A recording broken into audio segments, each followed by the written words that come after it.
learning the way that you want us to walk. We just ask that you be with each and every one of us, where we can glorify you.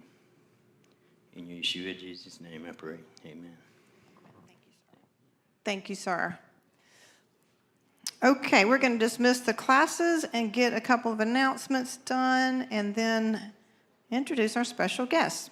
Okay, Junior Quiver 10 to 13 with General Carmendall. Junior Quiver 10 to 13 with General Carmendall.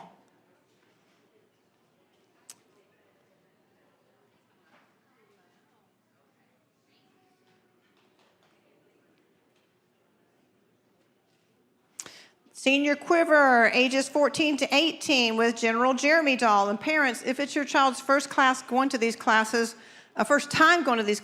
please go with them for just a minute, give the teachers a little bit of information, and they'll release you to come right back in.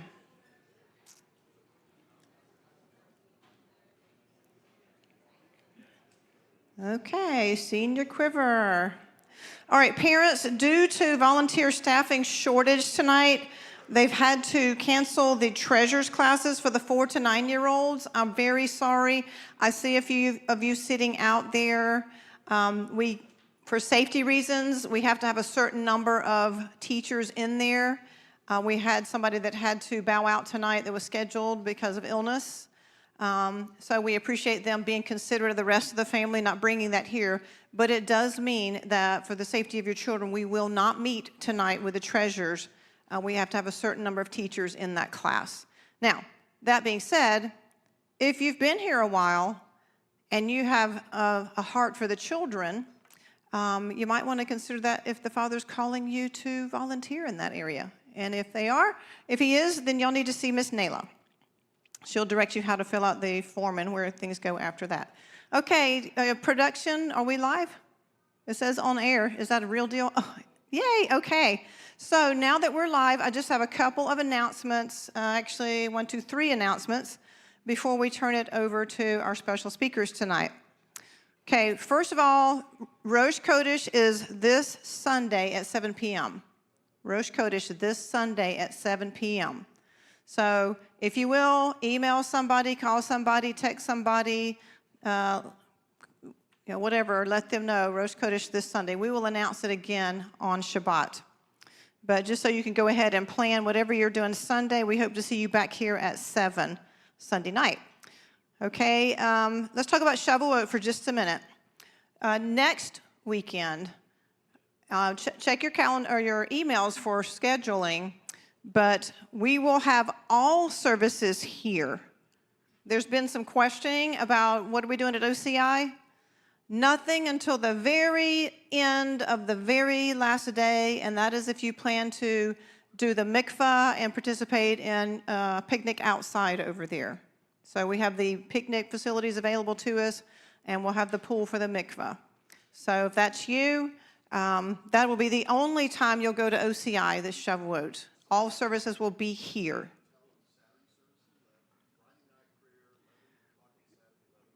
Okay, Friday night prayers at what time? Friday night at 7 is prayer.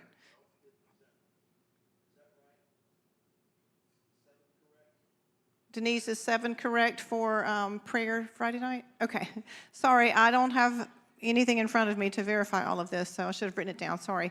So yes, Friday night at 7. If you remember last year, that was a really amazing time of prayer and very blessed, and I'm looking forward to that again this year. Not that that's the only time we pray. You can also come to the Monday night prayer, which is next Monday, right? Or this coming Monday. But we'd like for you to join us at 7 for Shavuot on Friday night. Now, that's not this Friday. It's next Friday. If you come this Friday, you'll be by yourself. Also, 11 a.m. on Shabbat, a regular service time. And that's going to also be here. And then 11 a.m. on Sunday morning for the Shavuot celebration. Okay? That's also here. Okay, so will any of the services be at OCI class? No. Okay, the only thing we'll do over there is at the end of everything Sunday when we conclude our service here Sunday. If you're doing the mikvah and the picnic, you'll go over to the OCI campus, okay? All right, and last but not least, Sukkot. We are all excited that registration is soon, and we will be getting information out to you, so do be checking your emails, whether you are in a tribe or you're a streamer, couldn't find the camera, there you are. Do be watching for that. I will remind you, though, some of you are already so excited, you're like, at the gate, I just can't wait to bounce out. I'm just going to ask you to please be mindful that our staff doesn't work on Shabbat. They're here to serve in worship. So if you have questions about Sukkot, kindly direct that to them during the week so that they can rest and relax and observe Shabbat with you. Okay? Deal? Okay, streamers, deal? Okay, they're shaking their heads, y'all. Okay, y'all can't see them. They're shaking their heads. Okay. Okay, so we have prayed. We have announced. We have dismissed the children. And so I think it's your turn, Mr. Bill Cloud.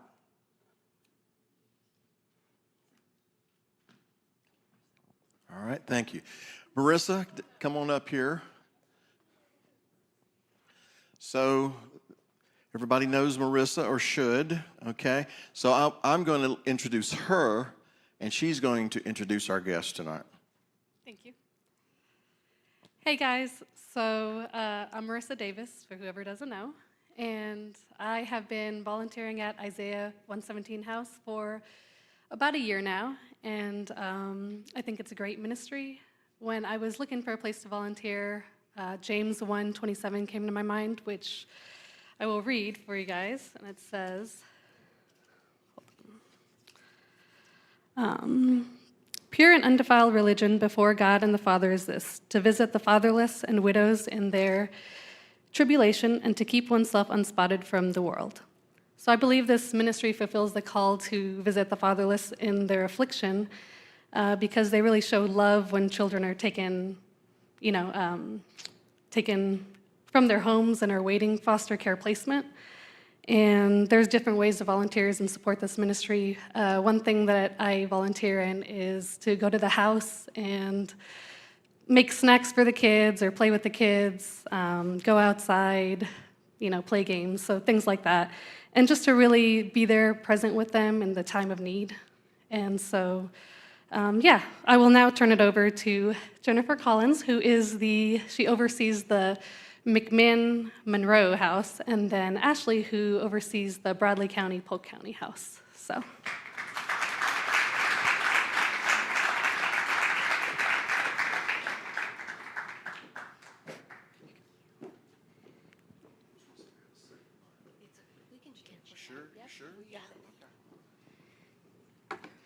Good evening. Ashley and I both looked at each other when your pastor came up here and this way, and we're like, we're going to use the steps. So I'm glad Marissa led with the steps.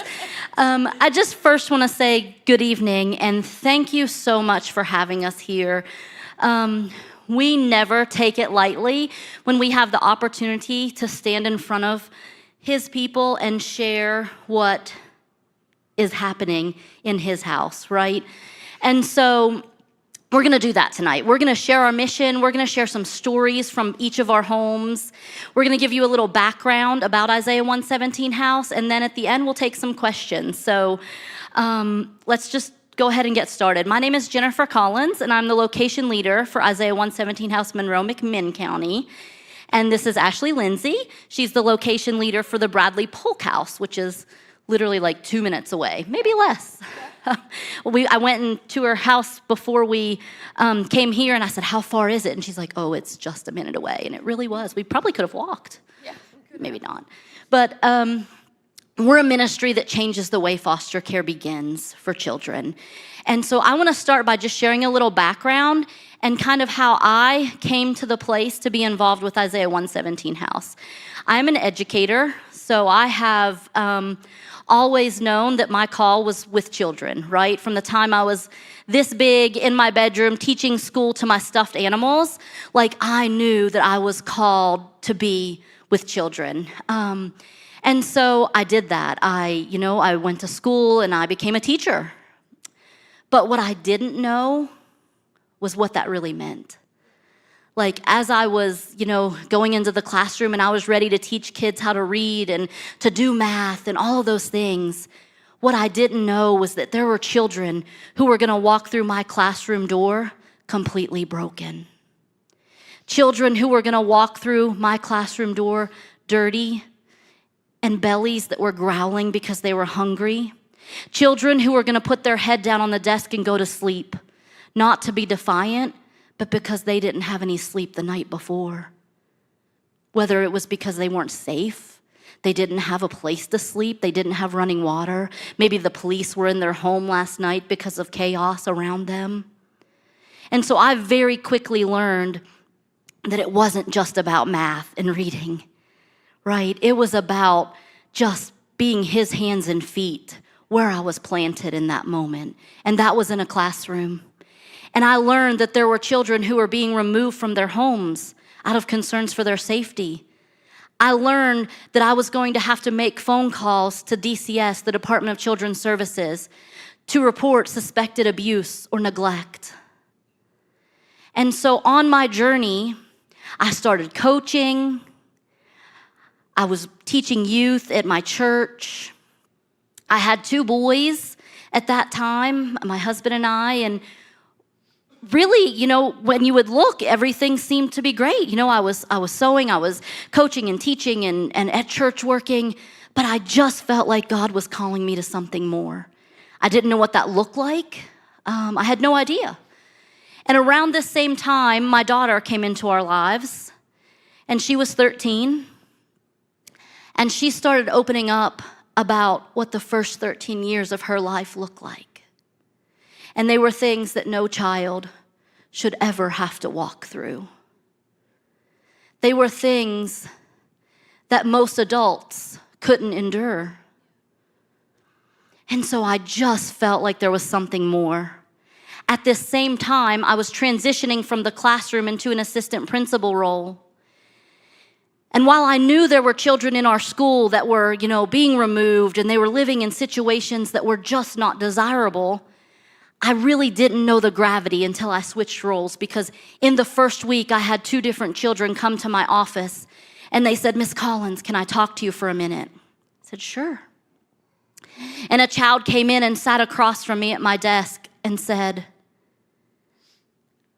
"The police arrested my dad last night, and they told my mom if she lets him come back, they're going to take me away. And I don't know who she'll choose." No child should ever have to carry that.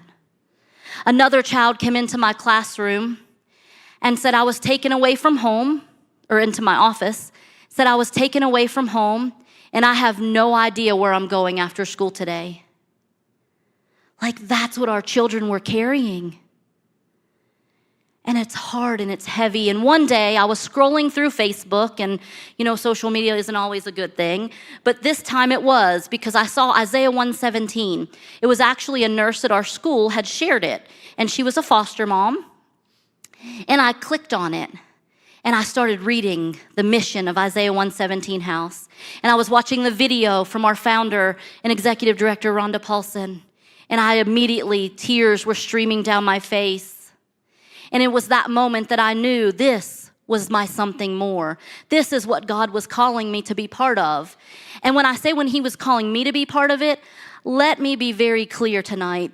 This has nothing to do with me or Ashley or anyone else in our organization. It is all about God, because we say this a lot, or I say this a lot when we speak.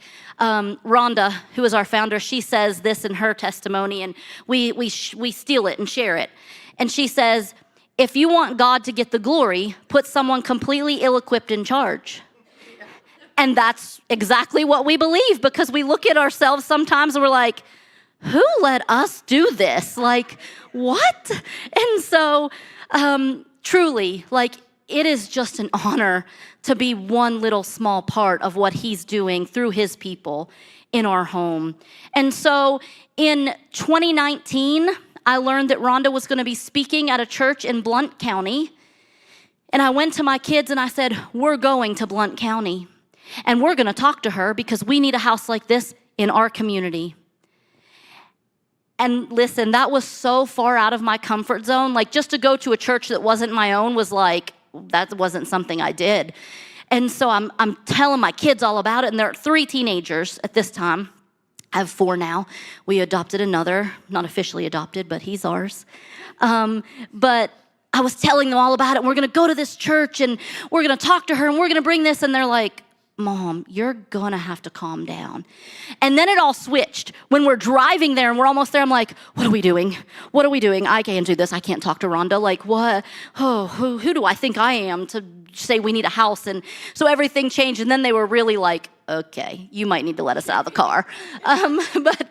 But we didn't. We went in and we went into that church and we walked up and Rhonda was standing there and I went and introduced myself and I said, we need an Isaiah 117 house in our community for our children.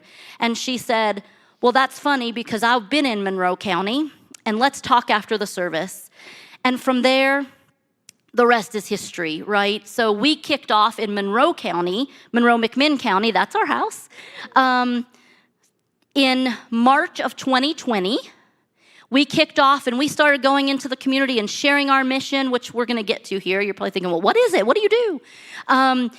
And we went out and we were talking to our community and we were sharing the mission and what we did and why we wanted to bring a home. And then it just started happening. God's people started stepping up and wanting to help and be involved. And on April 12th of 2023, we just celebrated 3 years. We cut our ribbon and opened our home, and we started serving children in that house right there. And since then, we've served 515 children in our little rural community. Yeah. So Ashley, you want to share how you got to where you are, and then we'll share the next. It's funny how we're in the same place, but our stories and our backgrounds are so different. She's like, I'm in education. I always knew I wanted to work with children. I thought I was going to be a country music star, okay? So I come from Kentucky, and I would sing along to like Dwight Yoakam and all of these country stars, and so that's what I thought I wanted to be. And so it's funny to hear where she comes from and then I come from, but yet we have the same like passion. We have the Lord led us to the same thing. But my story goes a little bit different.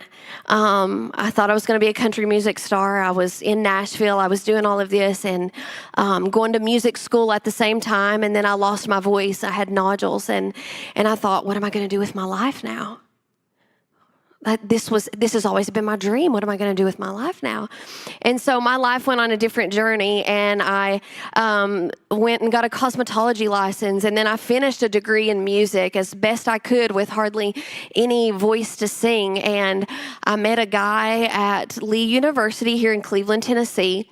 And we just began a relationship, and he wanted to pastor. And so we have pastored for youth pastored, been senior pastors. Now he does missions full time. And we did that. We've done that for like 10 years. And while we were youth pastoring, we were out on a volleyball court. And we wanted to get to know other kids in our community that maybe didn't know about Jesus. And so we went to a volleyball court and just would set up with Gatorades and snacks and things like that. And when we always looked like we were having a lot of fun, because we were, and the kids from our youth group were just a blast. And so students and kids would walk up and say, hey, what is this? Can we get in on this game? And we said, yeah, come on in. And then we would learn their story and then invite them to church or their family or get to know them on the volleyball court. Every week we did this the same. And one day, a handsome, red-headed boy walked up and he said, what is this? And I said, hey, we're a youth group, but you can join in. And he every week we were there, he would show up. And so finally, over a Gatorade, we sat and talked, and I said, hey, like, how'd you find us? How do you come here often? And me and my husband sat with him, and he said, you see that apartment building? I live there. And I said, oh, really? And he said, I just turned 18, and I kind of graduated out of the foster care system. I wasn't adopted. And so now I'm in a program and I live there. And I said, wow. And he said, yeah. He said, my siblings and our mom had a drug problem and they removed us from our home. And they couldn't find a foster home for all of us, so we got separated. And he began to tell me this, and I'll tell you, I guess I grew up sheltered. I'd really never heard of this. I didn't know foster care. I didn't really know friends that had went through this. And so it was like hearing something for the first time that these things were happening. And he shared that his younger siblings got adopted. And he finally found a place, but it was just him. They separated him. And it was a principal from his school. And he thought, wow, I finally have a place to belong. And within that foster home, he was abused there. And no one would believe him because of his past as a foster kid. And as he began to tell me this, my heart broke. And I thought, I didn't know these things happened. How did I not know these things happened? And so I just began to go on just a different path of, I want to know more about foster care and this program he's in. Can I be a mentor? Can our church be a part of this? Can me and my husband be a part of this? And that boy, he became like, we went and got him every Sunday for church, and every Wednesday night he came for dinner. I would deliver dinner. He became ours. He went to Christmas. He went all the holidays he was with us. Eventually, after one Christmas, he said he forgot his keys at my mom and dad's house and they were going to have to mail them. So I said, well, you can stay with us until the keys come back. And it took a while for the keys, and I kept thinking, are they not mailing them? What are they doing? And I walked in the bedroom he was staying in, and all of his stuff was there. And I said, did you move in? Did the keys ever come? He goes, they came, but I don't want to leave. And I said, you don't have to leave. And he lived with us for 5 years, and we just loved him. And so from that, he became such a huge part of our life. And that's when things turned for me, where I thought, I have to be a part of this in some way, no matter where I'm at. And so I got to love him. And then we fostered some kids, younger kids in our home.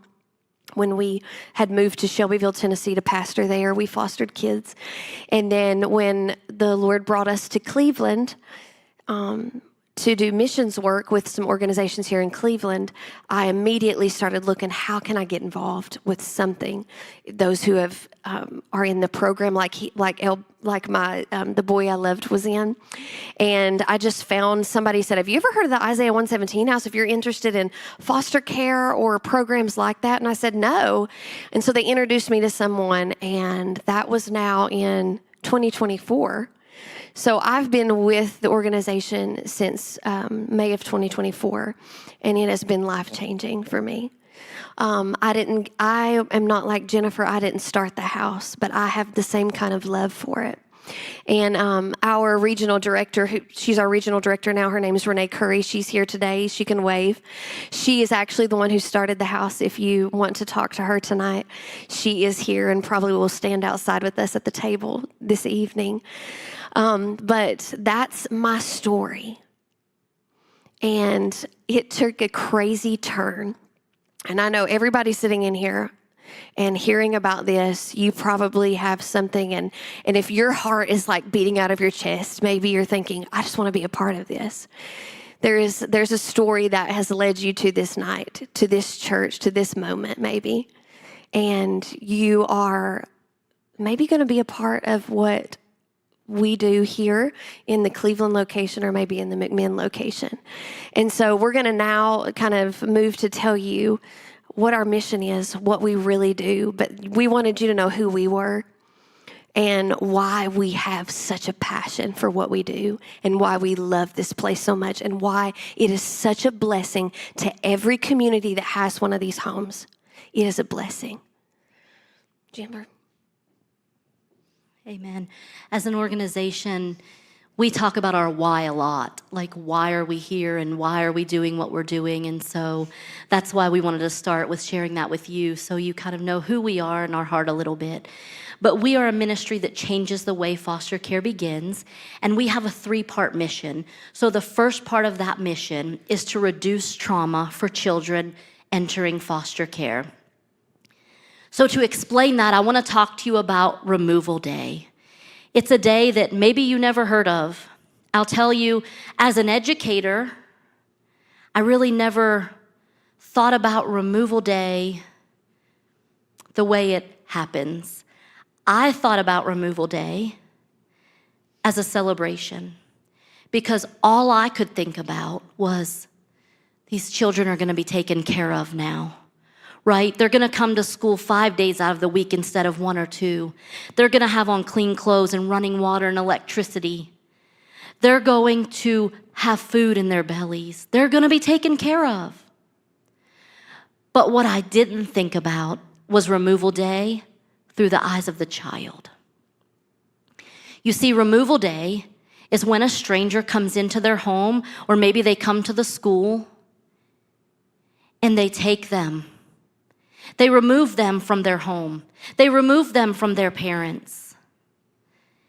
And the thing that I didn't realize was so many times our children don't know it's not supposed to be that way, right? As I was sharing about my daughter, sometimes I share this when I speak and sometimes I don't, but I feel like tonight I need to share it. When she first came to us, she was talking about how she would always stay with a friend. She'd try to find a place to go, right? And she said she was at a friend's house and she was young, and she was talking to her friend about at home, she was watching her biological mom count pills to sell. And her friend looked at her and said, "You probably shouldn't talk about that." You see, she didn't know that it wasn't supposed to be like that. She didn't know that everyone's mom didn't sell drugs to make a living, right? And so many of our children, they don't know it's not supposed to be that way because that's the only thing they've ever known. And they are taken away from mom and dad. And while we don't approve of mom and dad's actions, that's still mom and dad. And they're taken out of their home. And while we probably wouldn't live in that home in those conditions, that's still home. And so now imagine the emotions that children are going through when they're removed. Like, they're confused, they're scared, they're lonely, they don't understand what's happening. And probably worst of all, they think they've done something wrong. Because why would someone come and take me away if I haven't done anything wrong? Removal Day is not a day to celebrate. It's heartbreaking. And on Removal Day, before an Isaiah 117 house is in the community, children would go and sit at the DCS office, Department of Children's Services. I don't know if you've ever been in a DCS office. We've been in a lot. We've been in Monroe, McMinn, Bradley County, Chattanooga. And they're all pretty much the same, right? It's a state-run office with, you go in and usually you have to be buzzed in. So already that's like you're taking children who've walked through trauma, who are confused, scared, lonely, hungry, all the things, and you're buzzing them in, and they go into an office and there's a sea of cubicles. And there are people working, and there's a conference room. Maybe there's some windows, probably not. People are talking about their court cases and what they need to do and sending emails and just working. It's a place of work. And that's where children were going on Removal Day. Imagine a sibling group of 3, 4, 5. Imagine a baby going to an office when their whole world has come crashing down around them. That's what was happening before an Isaiah 117 house. But what if there was a home? What if there was a place on Removal Day, a fully stocked, fully furnished home where children can come so they never have to walk through a DCS office. They don't have to sit in a cubicle or a conference room. A home where they can come, where they're met at the door by people like Marissa and her husband Tate, who are volunteers. Meet them at the door, look them in the eye, call them by name, and tell them that they are not alone, that they are loved, that this house was built for them. A home where they can come in, a home where they can sit at a table and eat a meal, a home where they can have snacks, a home where they can go out back and shoot basketball, ride a tricycle, swing on the swing, slide on the slide, a home where teenagers can come and just sit and take a breath. A home where we meet them right where they are. Because some children come in and they don't understand what's happening, and they're little and they walk in and they see toys and they just want to go and play. And so we go and we get in the floor with them and we play. But we also have children who walk through our doors who are hurting, who are angry. And you know what? If we walk through what they walk through, we'd probably be angry too. We meet them exactly where they are, and we let them lead, and meet their needs. Whether that's just sitting quietly beside them on the couch, or getting in the floor and playing Barbies, whatever it is they need. A home where they can have a bath, a shower, a home where they can lay down in a bed and go to sleep and not have to worry about what's going to happen to them while they're sleeping. That's how we reduce trauma for children entering foster care. And I want to share a story or two about what that really looks like, right? It sounds good. And the whole time we were building our home and we were talking and we were sharing and we were going to say, this is what our house is going to do. But we hadn't opened our home yet. And we're like, is that really what's going to happen? But let me tell you, that's exactly what happens in our home. Our very first guest, we cut our ribbon on April 12th. We served our very first guest on April 13th. It was a teenage boy. And our volunteers on the schedule were 2 older volunteers who had been with us from the very beginning. So 3 years at this point, they had been volunteering and helping us raise awareness in the community and doing all of those things. And it was very fitting that they were on that schedule, right? And we called them and we said, we have a teenage boy coming. And they were like, ooh, it's been a long time since we've had a teenager in the house. I don't know how we'll relate to him. Like, I don't know what that'll look like. But we know that the Lord will provide. And he's going to put the people that need to be there. And that's what happened. That teenager came in and he was the sweetest young man. And we asked him what he wanted to eat for lunch. And he said, I'd like some cheese sticks, some chicken tenders, some French fries, you know, all the things that kids like. And so that's what they did. They went in the kitchen and we had chicken tenders and chicken nuggets and cheese sticks and French fries. And we had a big spread. Yeah. And we sat down at that table together. And he looked at us and he said, I never sat at a table and ate a meal before. Imagine, never, as a teenager, he never sat at a table and ate a meal. And then he said he wanted to play basketball on the, what was it at that time? The PlayStation or the Xbox, some video machine, right? And remember our volunteers, they were older, and he said, I want to play basketball on there. And our volunteer, his name was Jim, he said, oh boy. He said, I don't know anything about games, and I really don't know any current basketball players. And so he's like, it's okay, I'll show you, I'll teach you. And so they sat down on, I call them spinny chairs because they spin around, but they're really cute little chairs, and that's where the kids love to sit. And so they sat in the spinny chairs, and he started picking his team. And he had people like Michael Jordan and Larry Bird. And our volunteer was like, hey, I know these guys. I thought you were going to pick the new players. He's like, oh, no, they are my favorites. And so they sat and started talking about, the greats, right? The Michael Jordans. And they sat for hours and talked about basketball as he played the video game. And that day, that teenager felt loved, heard, cared for. Like, that's what our house is doing. We just stood back with tears in our eyes and we said, it really works. Like, that's what this house was supposed to do, and that's what it's doing.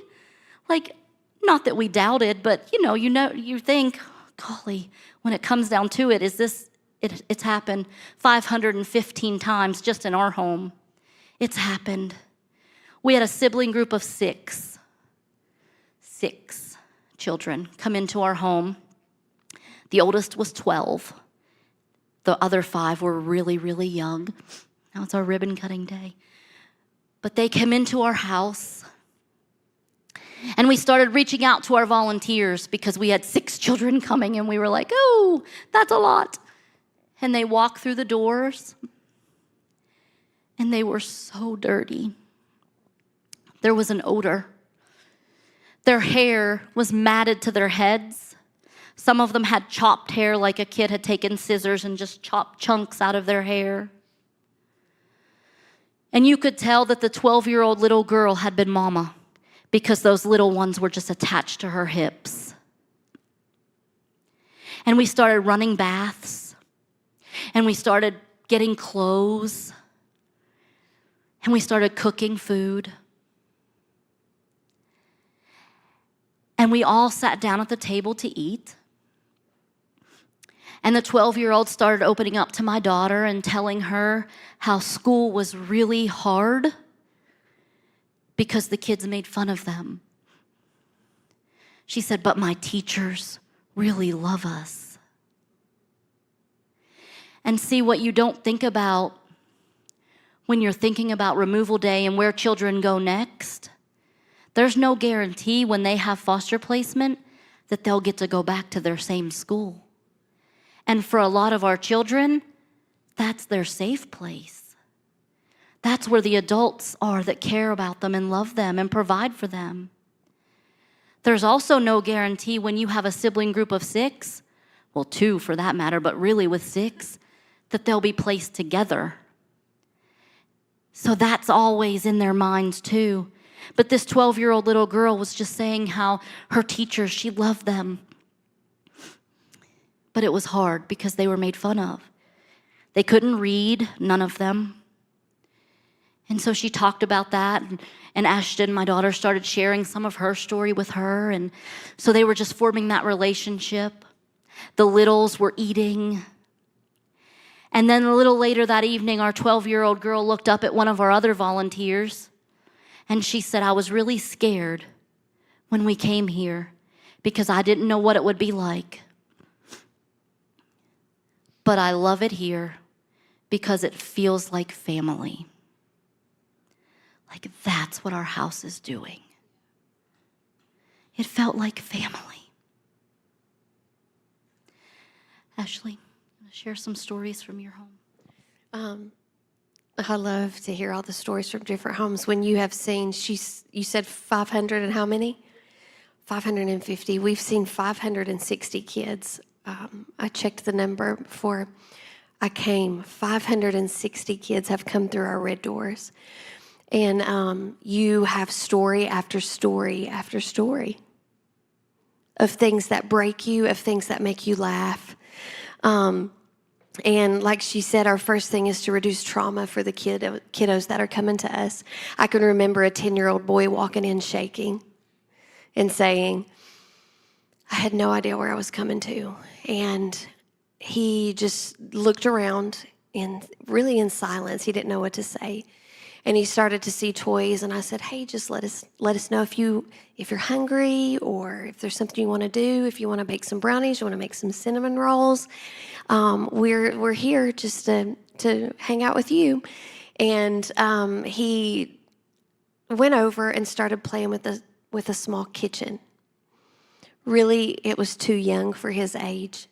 But he said, do you think this is okay? Because I know that it's probably too young for me, but I just want to sit here and do this and cut fruit and make you a meal, a fake meal. And I said, yes, we can do that. And I could just tell it was like he never got to be a kid. He just wanted to crawl around on the floor.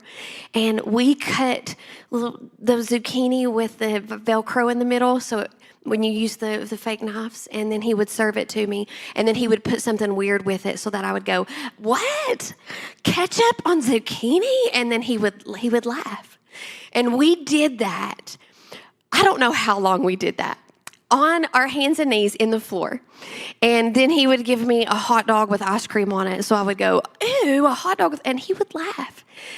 And he said, are you sure you don't want to get a paper out and write my name on it and put lines on it so that in case I say something that's bad, or in case I play in a, like maybe I use this knife too difficult, too hard, and so you can put a mark to show me that I was bad. And I said, no, we do not want to do that. We're going to play. We're just going to play however you want to play. We're just going to keep doing this. We'll get the ice cream scoop out. We're just going to have a blast. We don't need a chart here. And he looks at me and he goes, I was so scared when I came. Like really scared. I was shaken. And I said, yeah. And he goes, I don't feel scared anymore.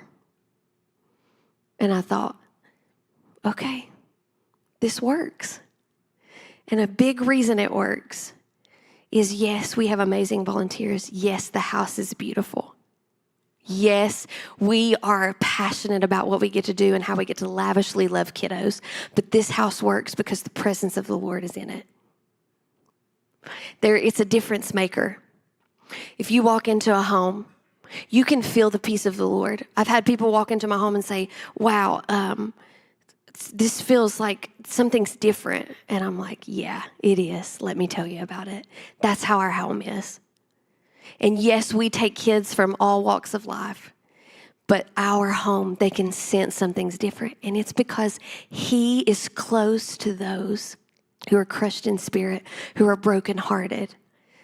And when you love on, and when you have a heart for the things that the Lord loves so much, like that scripture you read, when you're defending the cause of the fatherless, He's so close. I can be at church, I can be worshiping, I can be speaking to you, but I'm telling you, I don't ever feel the Lord closer than when I'm sitting in the floor playing with fake food, because I think the Lord's like, I love this. I love this because I love that kid. I see that kid. I know that kid. It's an honor and it's a privilege to get to sit there. As long as I have to sit down there, my knees will hurt crawling around on the floor. It's an honor. It's a privilege. And the second thing we do that's part of our mission, I'm going to move to that and then we'll just continue if that's okay with you.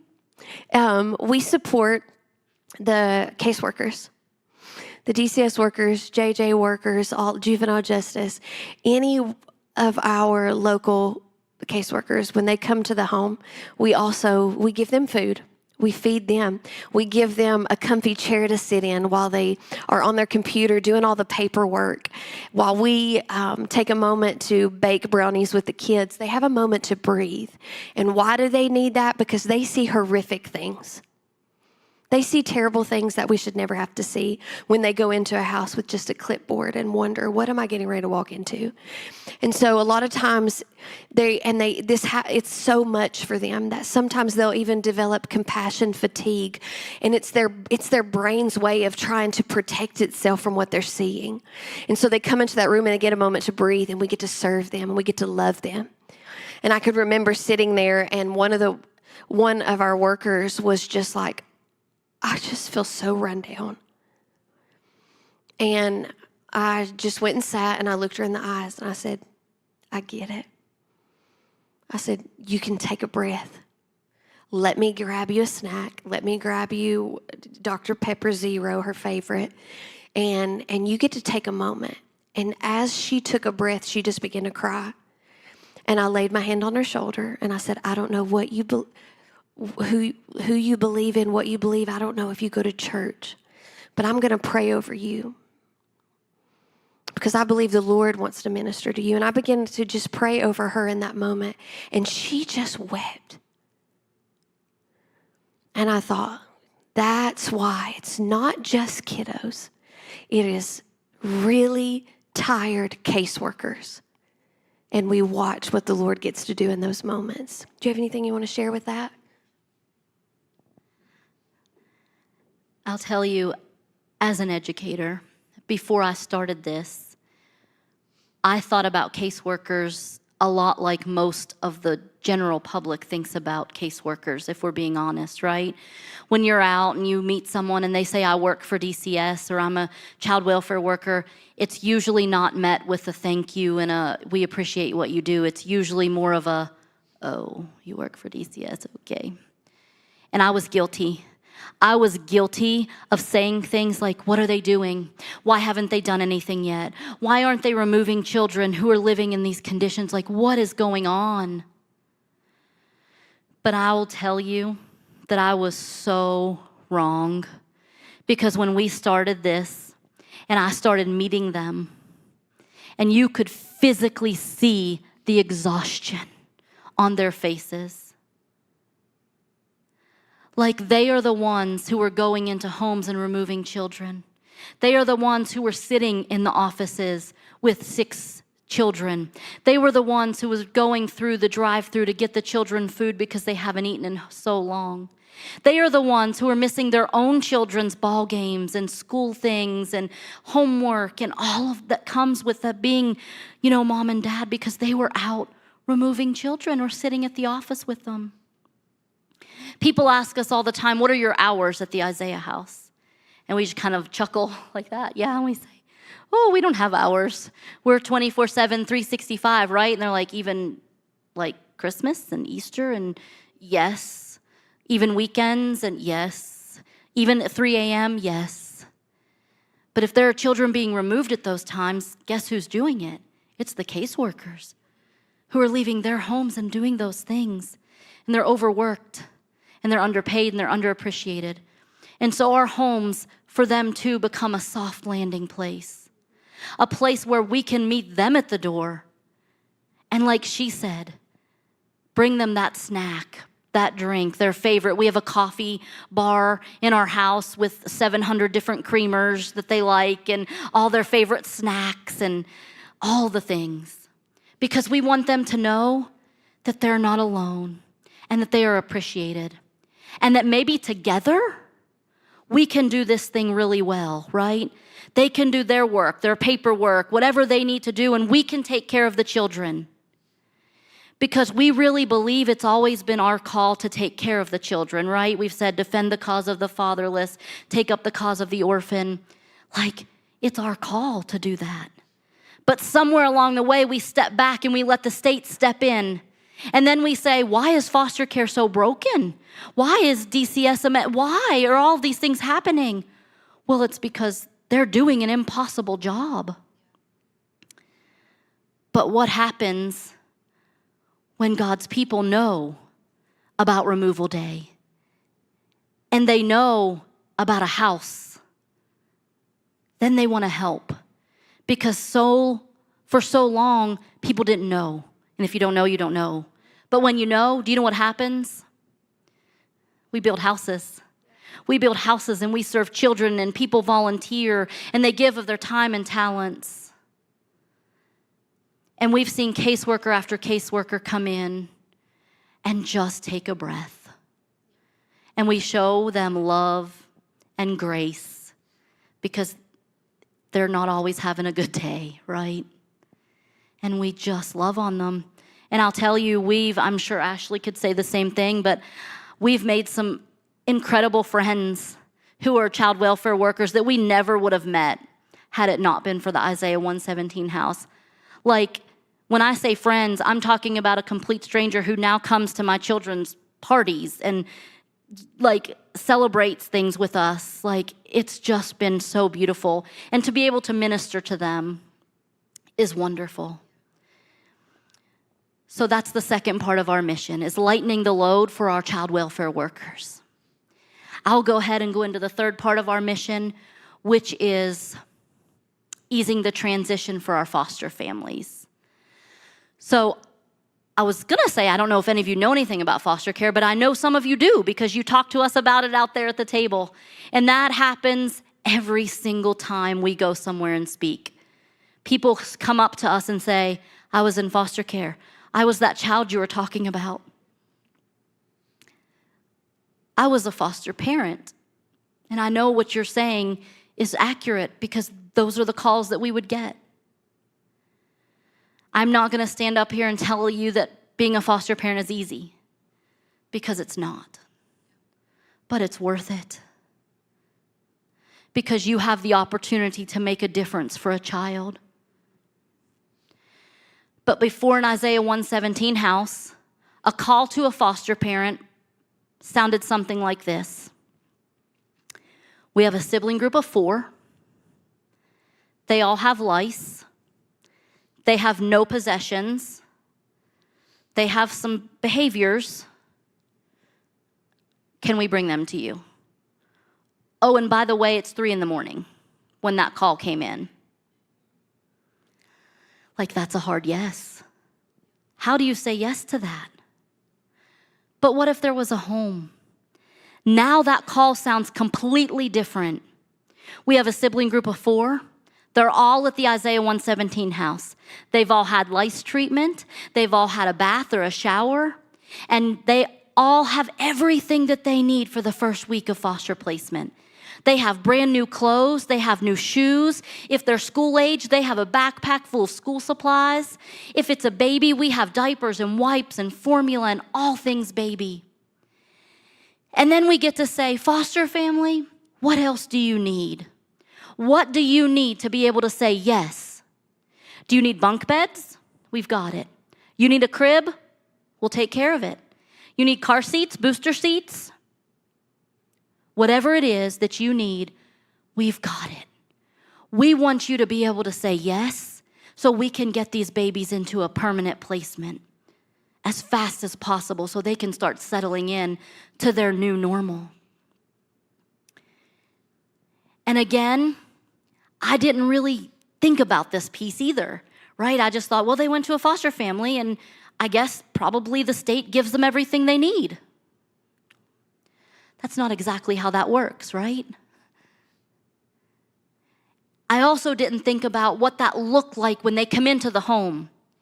But we had a foster parent who just reached out to us recently and said, I cannot believe what a difference it is. She had been a foster parent for a long time, so she was a foster parent before an Isaiah house. And she said it used to be that the kids would come in and we would all be scrambling and we'd be calling people and saying, do you have any size 8 clothes? And, oh, we need shoes and we need to run to the Walmart. And what do you like to eat? Do you have any allergies? And we need to do all of these things. While the child was just shriveling up, right? And thinking, I'm such a burden because look at all of the things they're having to do right now. But now, it's so different. She said, you all gave us everything we needed. You even brought us some groceries and snacks. And she said, I didn't know what a blessing it was, and I didn't even really know how chaotic it was before. But now, we were able to bring the children in and just start bonding with them and forming a relationship with them. We didn't have to run to the store and call 20 people to find what we needed. It was all just right here. And we were able to start making that relationship. That's what our house is doing for foster families. Not just foster families, it's any placement. So we have a lot of what we call kinship, right? So a relative, maybe it's just someone who knows the child. It could be a school teacher, an SRO officer, we've had that a lot, who steps up and says, we will take the children. But they don't have everything they need either. And they still have to go through that DCS checklist, right? And they need things that most people don't have lying around their home, like they need a fire extinguisher on every level of their house. They may need a medicine lock box. They may need a pool alarm if they have a pool. Just things that, you may not need otherwise. And some of those things are hard to find. And so we take care of all of that too. If it's great grandma stepping up and saying yes, we're going to get great grandma everything that she needs for those babies. So that's the third part of our mission, is easing that transition for our foster families. Ashley, did you have anything for that? Okay. Thank you. Thank you. I'll tell you, it's just an honor and a privilege to get to do what we do, to serve children, to care for our caseworkers, to ease that transition for our foster families. And if you've ever seen any of our shirts, our slogan is "Love, you're not alone." And that's the message, right? That's what we want to share with everybody. Love, you're not alone. You're loved. And a lot of times, we get asked this a lot, like, what happens when they leave your home? A lot of times we don't know. But what we do know is that time that they're with us, we know that they felt the tangible love of the Lord. We know that they were prayed over, that they were prayed for, that they were prayed with. We know that they will always be part of our hearts and our home. When you walk into our house, we have our slogan, "Love, you're not alone, because I'm going to stand by you," painted on our wall. And we have canvases of big hearts. And every child that walks through our door puts their fingerprint on our hearts. And when we explain it to them, we tell them that they're always going to be part of our hearts. That this does not have to be the end of their story. It doesn't have to be like this. That they were meant for great things. We also, though, like I said, we meet them where they are. We don't tell them everything's going to be okay in that moment because we don't know where they're going next. But we do hold on to what we do know, that they're loved, that there's a God that's for them, that there is a community that's behind them. And we are so, so thankful. We talk about our homes being beautiful and heartbreaking all at the same time because we wish we didn't need an Isaiah 117 house. We wish that children weren't being removed, right? We wish that they were at home with their parents, sitting around the table, coming to church. But that's just not the reality of the world we live in. So we're so thankful that we do have a home. I want to share, before we go to questions, just a few ways that you could get involved. If you're sitting here, and like Ashley said, if you feel like you're being called to be part of this in any way, we would love to have you. It can look different for everybody. Not everybody wants to come into the house and be with children, right? Some people have a past that they've walked through and trauma that they have been involved in, and that's just too much for them to be in the house with children. So we have ways that you can get involved without being in the house with children. We have different fundraisers. We have our lemonade stand challenge coming up in July. If you've been in the Cleveland area or the Monroe-McMinn area for any length of time, you've probably seen our lemonade stands. So every July, it's organization-wide, we have what we call lemonade stand challenges. And the community, churches and youth groups and businesses, they set up lemonade stands. On this specific weekend, it's July 18th, that's the Saturday of the weekend. We always try to get as many as we can on that Saturday. They set up lemonade stands, and it's not about how much money comes in with those lemonade stands. It's about sharing our mission. So when people stop and they walk up and they say, "What is Isaiah 117 house?" we get to share with them what it looks like. And you might be thinking, why lemonade stands? That's kind of random. Well, not really.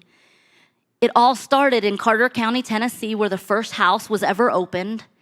And when Rhonda went out into the community and started telling them about this dream to have a house, children started hosting lemonade stands on the side of the street because they wanted to help other children. And that summer, I don't remember what it is, but she shares it, said about $7,000. Children raised in lemonade. And the community was just like, they were like, what is happening here?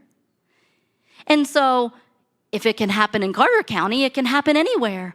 And so that's why the Lemonade Stand Challenge started, kids helping kids, because kids just get it. And so there it is, our Lemonade Stand Challenge. It's coming up. If you want to be involved in that, it's a great way to get involved with Isaiah House.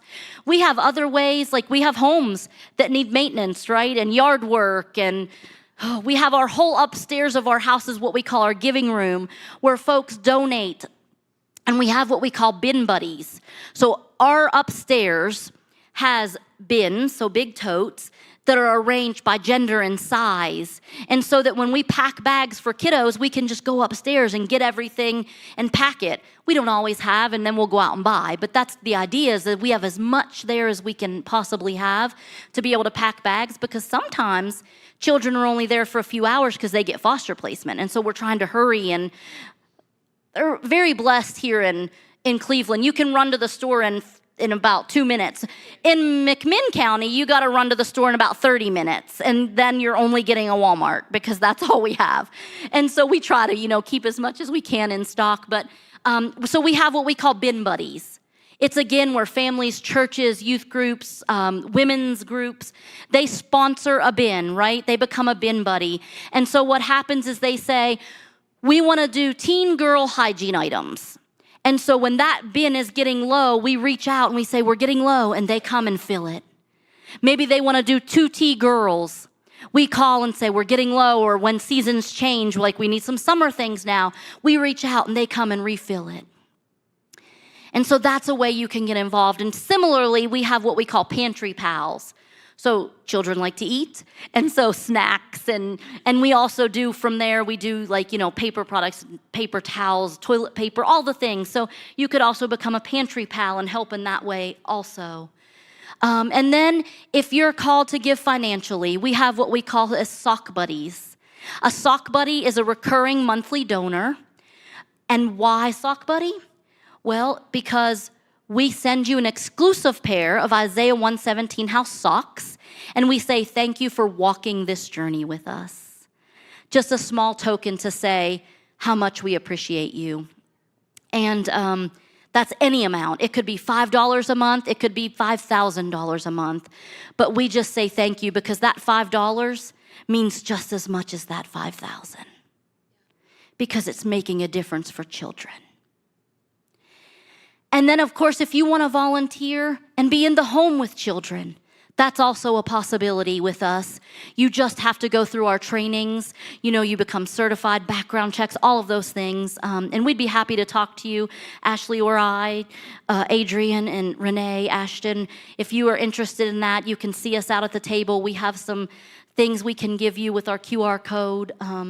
Ashley, what am I forgetting? Or anything to add to that?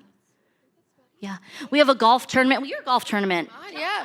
Okay, yeah, I'll talk about it. We do a golf tournament at all of our houses, and so they've already had theirs, but the one here for Bradley County is September 25th. It's a Friday. And you can sign up through the QR code that I have out there, but you can be a sponsor. If you have a business and you're like, ooh, I would like to be a part of that, you can be a $5,000 sponsor, and you get a team, and you get your business name on our banners and things like that, and recognition on social media.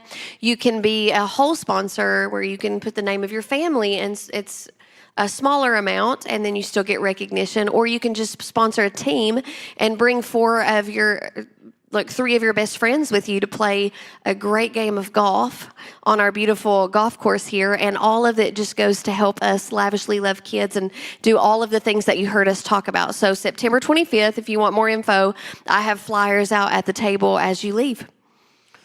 And so questions, or you got something else you want to add right now? Okay, any questions that you have, we will try our best to answer. Oh my gosh, did we cover everything they could have questions about? Oh, he has questions. Okay. So you're Monroe McMinn, you're Bradley Polk, right? So if we wanted to help, is it to one place and then it gets separated out, or do we need to specify for Monroe McMinn and Bradley Polk? Is that how it works? Yes, okay. So it is all local. So yes, if you want to give to both, it would be there's not like one pot and then we just disperse it. We have 41 open homes across the country now. And so yes, we all have our own local funds. So yes, if you want to give, it would be specific. You would have to specifically say Monroe McMinn House, Bradley Polk House. You have such a unique church here that so many people come from so many different counties. So we came together because Marissa is a volunteer at her house, and then Todd and Beth O'Brien go here, and they're a volunteer at my house. And so we were like, let's do it together, because this is a very unique church in that so many people. Oh, I know I don't. I'd like to know. All right. Does anybody have any questions for these ladies that are relative to what they just shared? Okay. Okay. This Bill's going to ask y'all a question. Okay, hi. Thanks for the presentation. And you said you had 500 or so children, and does that cover a span of about 2 years that you've been in operation? So for us, 515 in 3 years. April 12th was our 3-year mark. So we're just now, like 3 years and a month? Is it May, April, May? Yeah. So for us, it's been 3 years, 515 children. Yeah. And For us, we've been open 4.5 years, and that's 560 children. Yeah. Okay, so it's like about a child every other day. I didn't realize the need was so great. Are there children that slip through the cracks here when they get picked up? And, oh, there's no room at your house. Is there even a greater need than that in the community, or are you catching most of the children in your county? Yeah, so the children come through DCS, right? So when they remove children, they reach out to us and bring them to the house. So as far as we know, on removal day, they're coming to us. Specifically to answer your question, we have very rarely had to say we don't have room. And if we have had to say that, we're able to, or DCS is able to reach out to our other homes in the area. So like if we were so full we couldn't take more children, or if we had children with behaviors, that shouldn't be put together, then they would reach out to the Bradley Polk House and say, hey, can we bring the kids to your home? We also have a home in our region, because DCS has specific regions, so they kind of work together. In our region, it's, Bradley Polk, Monroe McMinn, Knox County House, and Anderson County House. But we also have homes in Chattanooga, Blount County. They're kind of the closest to us. I'm about to open one in Ray. So does that answer your question? Yes, I'm Okay. just wondering how great the need is. I didn't realize so many children were Yeah. being picked up for placement, but thank you. Yeah, absolutely.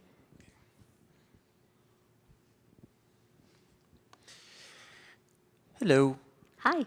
So I have a question, and is it okay a testimony? Absolutely.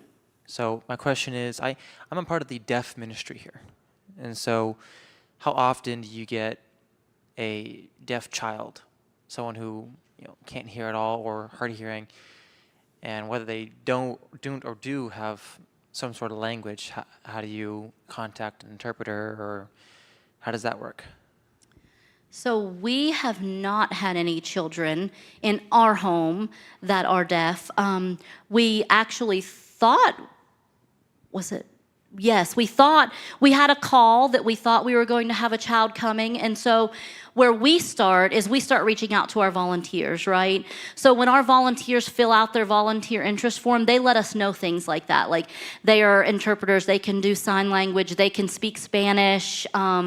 So we reach out with our volunteers, and then we also use our social media and put it out and, specific ways that we may need help.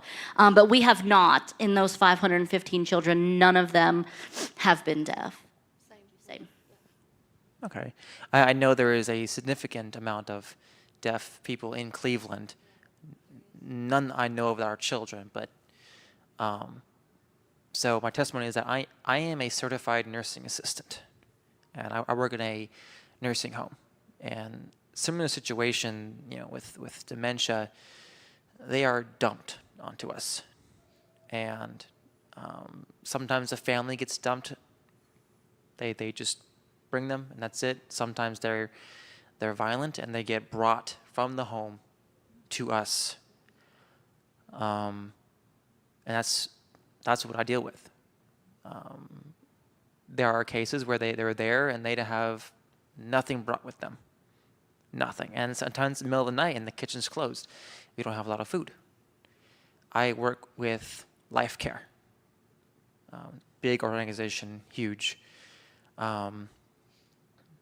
a lot of us are Christian there, but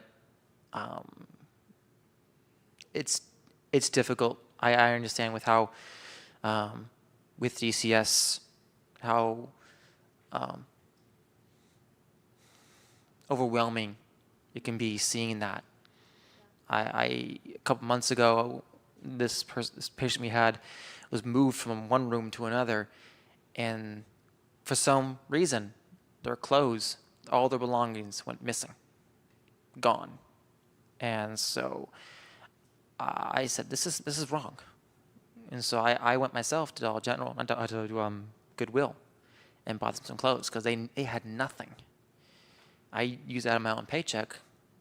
I do tithing, so like, okay. It's tough as a CNA in that similar situation with how overwhelming it can be, and it is nice to take some sort of hiatus within that. Yeah, thank you for sharing, and thank you for what you do. Yeah. Like I said, as a CNA, how can I get involved? It's niche. And it's not normally with kids, unless I work in a hospital, but I work in a nursing home, so it's usually elderly. How can a CNA contribute? Sure. So it would be the same way as any of our volunteers. If you wanted to be in the home with children, you would have to become a certified volunteer. But as far as providing specific care, like a nurse or a CNA or something like that, that all goes through DCS. So we don't do that in our homes. We're just there to love on them, play, provide for their needs. So that all of those things happen with DCS.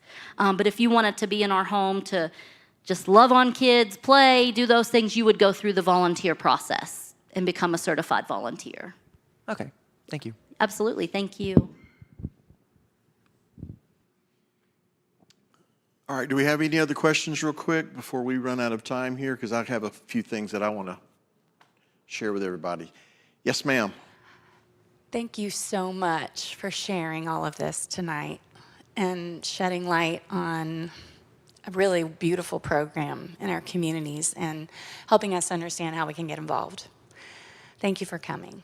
Thank you for having us. You mentioned that some children have a very short stay. I'm just curious, I'm sure it varies, but do you have a maximum time that children stay, or is it just as long as they need in order for their needs to be met as far as next steps? Yeah, great question.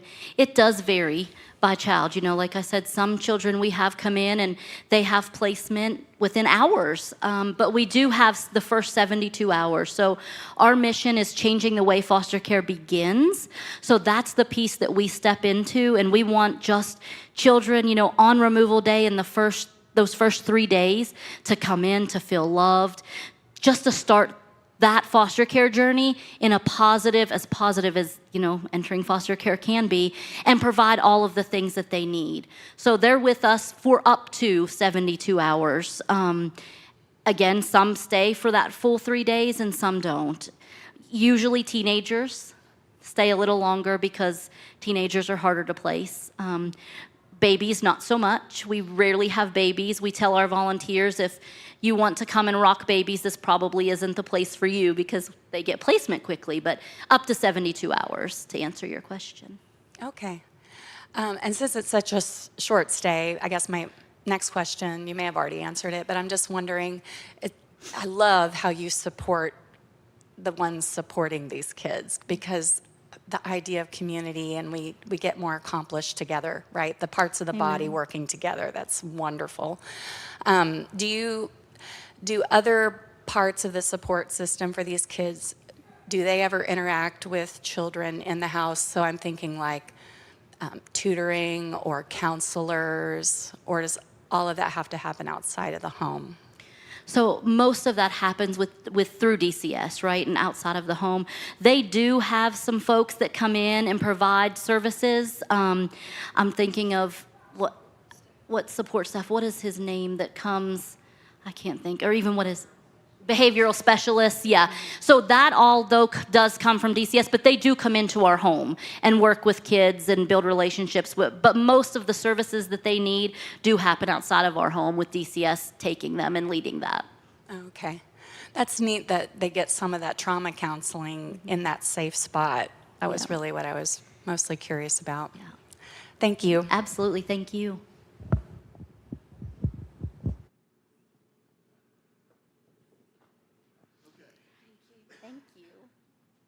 Let's thank these ladies. Don't go anywhere, ladies. I had a couple of questions for you. All right. So, anyway, you heard how you can help. And so what I want to do tonight is this. First of all, you have some stuff out on the table, right? Like T-shirts and things like that? That was my question. Talk about your product. Yeah. What do you have on the table out there? You don't? It's just information. Okay. And we got bracelets and pins that they can just have. Stickers. Oh, okay. I thought you had some things that you. Okay. All right. Well, that answered that. All right. So what I want to do tonight is, first of all, again, let's thank them, and we appreciate what they do.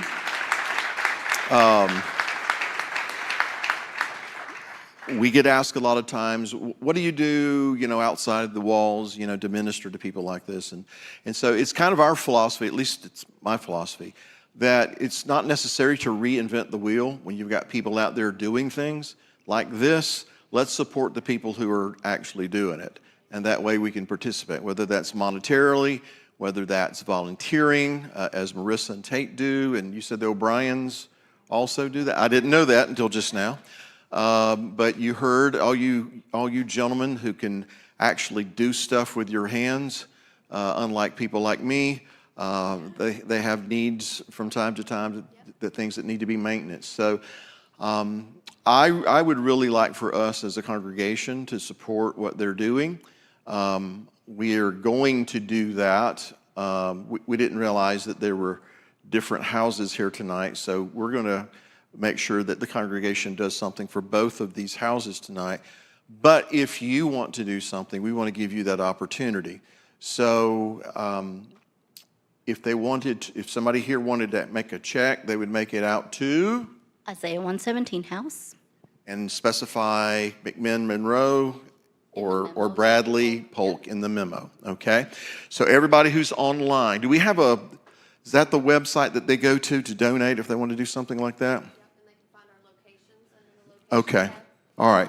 So for everybody online, here's what I want you to do, and I want you to get involved. And if you're watching this a week later or a month later, I'd like for you to get involved.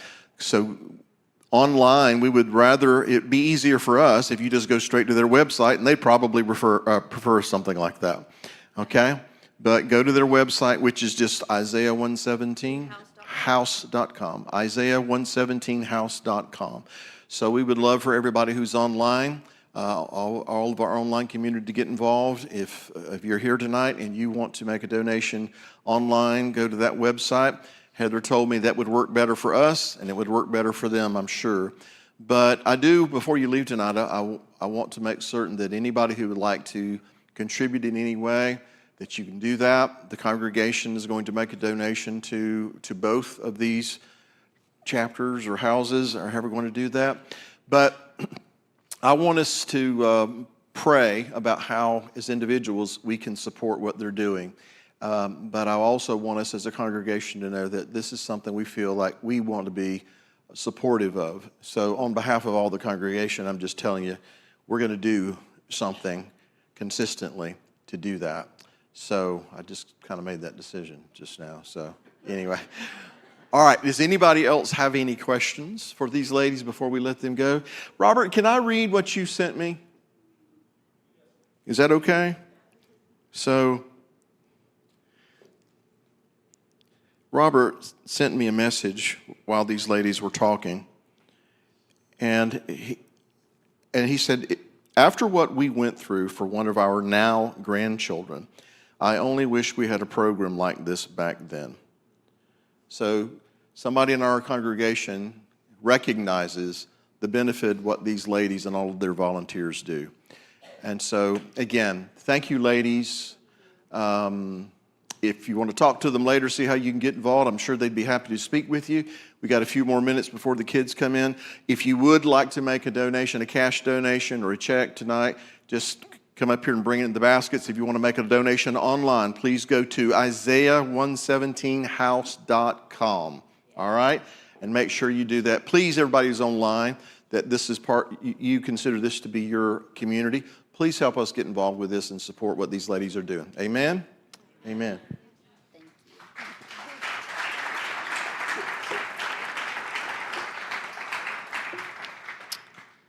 I can't do this without crying because what they have said today is very near and dear to my heart. I came from a splintered family, and there was no Isaiah House when I had my turn. And so what they're doing is amazing. And I pray that any child that ever has to go through a removal day or anything anywhere near that has such an amazing, loving group to go to and such a beautiful home provided and all of the needs that they have for them. So please, please prayerfully consider supporting this very worthwhile effort.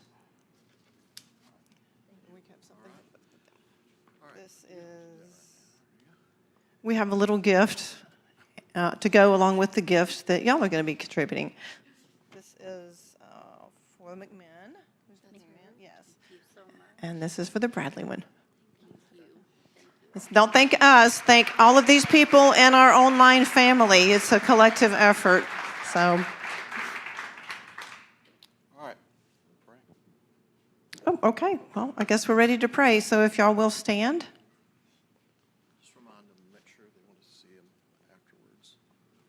Yes, please remember this team is here to answer your questions, to talk to you.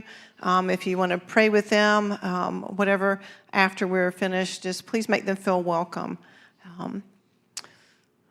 Father, I just thank you for what you've presented to us tonight. We can live such sheltered lives sometimes that we just don't know how good we have it and how little somebody else has, and the trauma that somebody goes through before they ever even look at teenage years or adulthood. And so, Father, you've put it on the hearts of amazing people who are saying yes to you and are being your hands and your feet and your cooks and your teddy bear purchasers and your Lego players and your fake food eaters. You're doing all those things through these people, Father. And I thank you for the time that they have given. Father, none of that is free. And so I thank you for what you're putting on people's hearts to do to support this ministry and these children who come through their doors, Father. You never know, we never know what a difference that one day or that 1 hour that they get to spend in these homes with people who love them can do. It could be that 1 hour that changes their life forever, that they see what it's like coming from a splintered family, that what it can actually really be like. And that 1 hour may be just a taste enough for them to realize this is what I want, and they strive for that, and they grow up and they have a family that they raise that way, and they teach to go out and minister to others so that they can have that same thing. It can change lives forever. It can change generations. Thank you for pointing this out to us, Father. They're bringing us face to face with it and giving us the opportunity to sow into it. We bless you for it, Father, and we pray that whatever is sown into this ministry tonight from this ministry here, that you will exponentially multiply the gift and make it go further than any of us could have ever imagined, Father, and that would be added to and added to and added to and added to, that not one want or need would go unmet, because that's just who you are. We thank you for it, Father. We bless them, and we bless you for it in Yeshua's name. Amen. All righty, thank you. We'll say bye to the live stream. Thank you for coming out tonight. Again, go and visit with these ladies and see them outside or at the table and see how you can get involved. Thank you.